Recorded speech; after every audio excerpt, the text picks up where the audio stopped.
Okay, so you want to own a gym. Walk in on a Tuesday morning and count the cars in the lot. Then look at the membership list. There are 18 cars outside. There are 4,000 names on that list. That gap, the one between 18 and 4,000, is not a problem with the business. It is the business. It sounds like the opposite should be true. A gym feels like it should live or die on how many people actually show up. More bodies on the floor, more towels used, more treadmill time. That should mean more revenue, the way it does in a restaurant or a car wash. Instead, the modern gym has built its entire financial model around the exact opposite idea. The fewer people who use what they're paying for, the better the business runs. There are roughly 41,000 health clubs in the United States, and Americans currently hold somewhere around 65 million gym memberships. By the end of this video, you will understand why the treadmill you're standing on right now is close to irrelevant to how this business makes money. You will understand why January is both the best and the most dangerous month of the year for a gym owner. And you will understand what a full parking lot at 6 p.m. actually means. And it is not what you think. Let's start with what it costs to get in. There is no single version of this business. There is the big box gym, the Planet Fitness model, 10,000 square feet of cardio and machines, low price, high volume. There is the boutique studio, cycling, yoga, HIIT, a few hundred square feet, no machines at all, just a room and an instructor. And there is the full-service athletic club, pool, court sports, childcare, a restaurant, the works. Each one is a completely different amount of money. A boutique studio is the cheap entry point. You can open one for $150,000 to $400,000, mostly flooring, mirrors, sound systems, and a handful of specialized equipment like bikes or racks. A big box gym is a different order of magnitude. 10 to 25,000 square feet, leased and built out with locker rooms, showers, and enough electrical and HVAC capacity to run 100 pieces of cardio equipment simultaneously. That build-out runs $1 million to $3 million before a single membership is sold. The equipment itself is not cheap either. Commercial-grade treadmills run $6,000 to $12,000 each. A full-strength training section, racks, benches, cable machines, free weights adds another $200,000 to $500,000 for a mid-size club. And none of it is durable in the way you'd hope. A treadmill running 8 hours a day under 200 different pairs of feet a week wears out in 5 to 7 years, not the 15 you'd expect from the price tag. You are not buying equipment once. You are buying it on a permanent replacement cycle. Add the build-out, the equipment, the first year of payroll before the membership base is built, and the working capital to survive the slow months, and a full-size gym runs $1.5 million to $4 million to open. A boutique studio can get you in the door for a fraction of that, which is exactly why boutique studios have exploded over the last 15 years, while big box gyms have consolidated into a handful of national chains. Either way, you haven't signed a single member yet. Now here's what you're actually selling. You think you're selling access to equipment, floor space, machines, a place to work out. You are not. Equipment is a commodity. A treadmill at your gym does the same thing as a treadmill 3 miles away, and customers know it. What you are actually selling is a monthly promise. The promise that this membership will be worth it, renewed automatically on a card the member gave you and mostly forgot about. This is the single most important number in the entire fitness industry, and almost nobody outside the business knows it exists. It's called breakage, the percentage of your membership base that pays every single month and rarely or never uses the facility. Industry data puts it at roughly 80%. 80% of the people paying you are, on any given month, not walking through your door. Now do the math the way an owner does. A member paying $20 a month who shows up 4 times costs you almost nothing in wear, water, electricity, or towel service. A few cents in overhead against $20 in revenue. A member who shows up 0 times costs you even less. The member who costs you money is the one who comes every single day, 6 days a week, running the treadmill down, using the showers, needing a trainer's attention. That member, the one actually using the product they're paying for, is your worst customer. This is why the entire industry is priced the way it is. A big box membership at $10 to $30 a month is not cheap because the gym is generous. It's cheap because the price only works if the overwhelming majority of members rarely come. If everyone who signed up in January actually showed up in January, the parking lot couldn't hold the cars and the floor couldn't hold the bodies. The business model requires the gap between 18 cars and 4,000 names. It doesn't survive without it. Which brings us to the month that makes the whole year. January is when a huge share of new members join. Americans as a group set fitness goals in the last week of December and act on them in the first week of January. Industry surveys have found that a large share of annual signups land in this single month.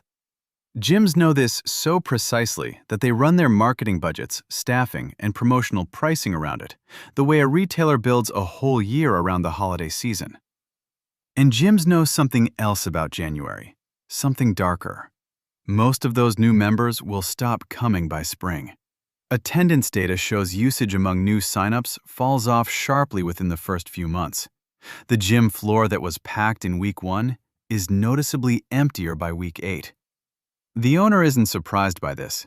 The owner is counting on it.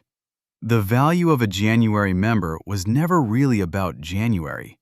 It's about the 11 months after, when the enthusiasm fades, but the automatic charge does not. This is why the fitness industry runs on the exact same engine as the streaming service you forgot to cancel and the car wash membership sitting unused in your glove box. It's the subscription economy's oldest trick, just wearing gym shorts. The product isn't the workout. The product is the low-friction, easy-to-forget recurring charge. And the business is engineered at every level to make the charge easier to keep than the habit is to build. So here's the real structure of this business. You are not running a fitness facility. You are running a financial instrument that happens to have treadmills in the lobby. The equipment, the trainers, the smoothie bar, all of it exists to make the monthly charge feel justified enough that the member never gets around to canceling. You're not selling fitness. You're selling the intention to get fit. And intention, it turns out, is a far more reliable revenue stream than the workout ever was. Now let's talk about what's buried in the fine print. Gym memberships are one of the most heavily regulated consumer contracts in retail, for a very specific reason. The cancellation problem got so bad for so long that state legislatures had to step in. More than half the states in the country now have specific health club or gym membership laws, often called health studio acts, that dictate exactly how you can bill members, how long a contract can run, what a mandatory cooling-off period looks like, and, critically, how a member is allowed to cancel.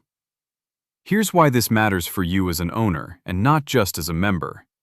Many of these laws require cancellation to be roughly as easy as sign-up.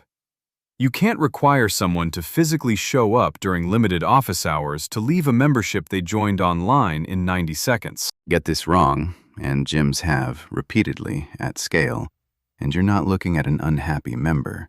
You're looking at a class action lawsuit. State attorneys general have brought major enforcement actions against gym chains over exactly this. Automatic renewals members couldn't escape. Contracts that outlived closed locations. Hidden fees stacked onto a card nobody remembered giving out.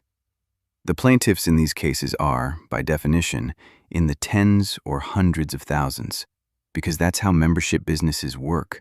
The same scale that makes breakage profitable makes a billing violation catastrophic. And there's a second liability sitting quietly in the equipment room. A treadmill belt failing at 12 miles an hour. A cable machine snapping under load. A spotter who wasn't paying attention on a bench press. Gyms carry general liability and equipment-specific coverage for exactly this, and for good reason. Waivers help. They do not make you bulletproof, particularly if a court finds your equipment wasn't properly maintained. That treadmill replacement cycle from earlier isn't just a cost line. Skip it, and it becomes a legal one. So the same characteristic that makes this business so profitable, thousands of people you rarely see, on autopilot billing, barely interacting with your staff, is exactly what makes the compliance and liability exposure so much larger than it looks from the front desk. So what's the long-term threat? It isn't a single force the way EVs threaten the gas station. It's a slow structural shift happening at both ends of the market at once. At the low end, home fitness got dramatically better and dramatically cheaper. A connected bike or a subscription app puts a full workout in someone's living room for a flat monthly fee.